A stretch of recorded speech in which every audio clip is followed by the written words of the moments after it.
As she stood in front of her 5th grade class on the first day of school, she told the children an untruth. Like most teachers, she looked at her students and said that she loved them all the same. However, that was impossible, because there in the front row, slumped in his seat, was a little boy named Teddy Stallard.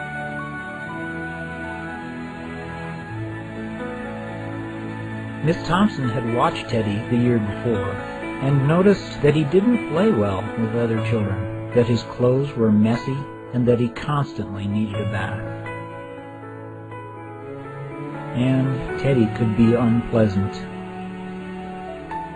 It got to the point where Miss Thompson would actually take delight in marking his papers with a broad red pen, making bold X's, and then putting a big F at the top of his papers. At the school where Miss Thompson taught, she was required to review each child's past records, and she put Teddy's off until the last. However, when she reviewed his file, she was in for a surprise. Teddy's 1st grade teacher wrote, "Teddy is a bright child with a ready laugh. He does his work neatly and has good manners. He is such a joy to be around." His 2nd grade teacher wrote, "Teddy is an excellent student, well liked by his classmates, but he is troubled because his mother has a terminal illness, and life at home must be a struggle." His 3rd grade teacher wrote, "His mother's death has been hard on him.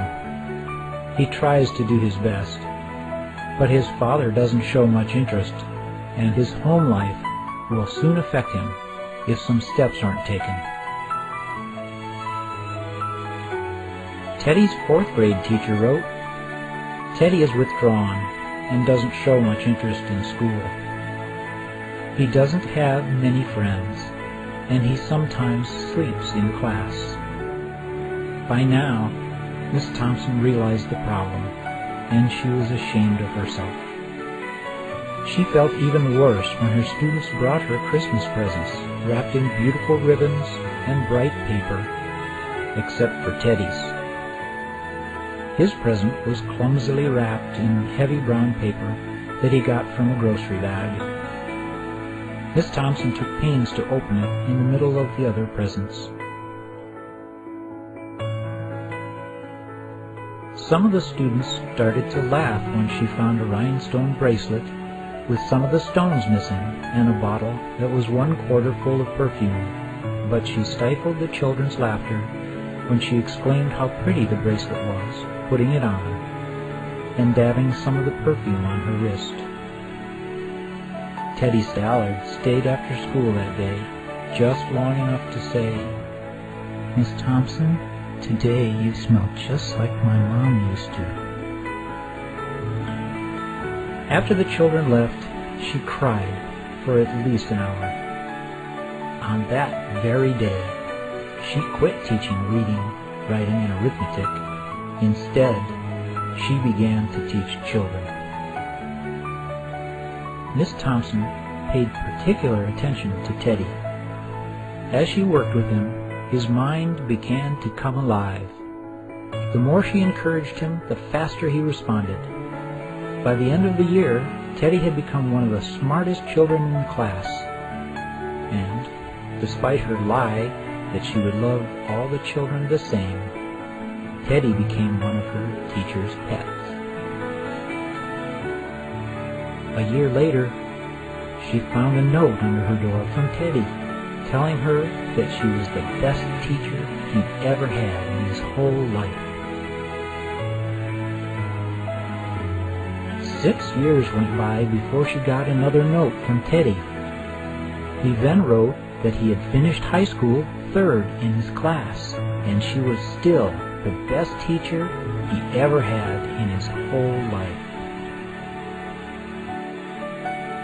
4 years after that, she got another letter, saying that while things had been tough at times, he'd stayed in school. He'd stuck with it, and would soon graduate from college with the highest of honors. Again, he assured Miss Thompson that she was still the best and favorite teacher he'd ever had. Then 4 more years passed, and yet another letter came. After he got his bachelor's degree, he had decided to go a little further. She was still the best and favorite teacher he'd ever had. But now his name was a little longer.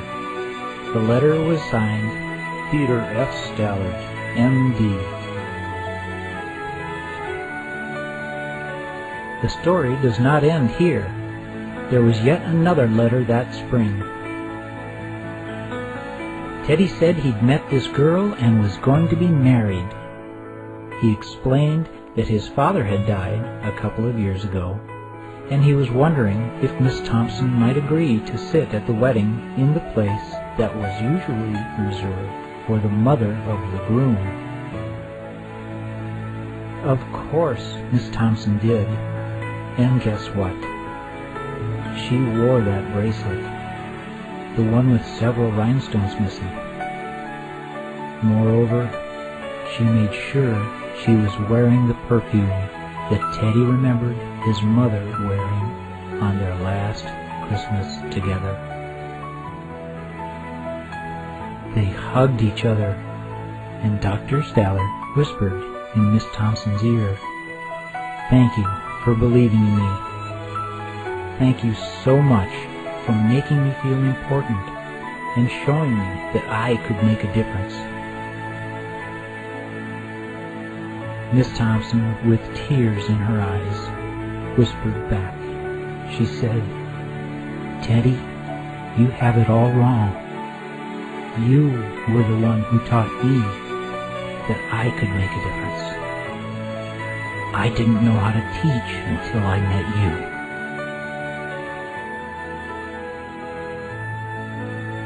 You can never tell what type of impact you may have on another's life by your actions or lack of action. Please consider this fact in your venture through life, and just try to make a difference in someone else's life today.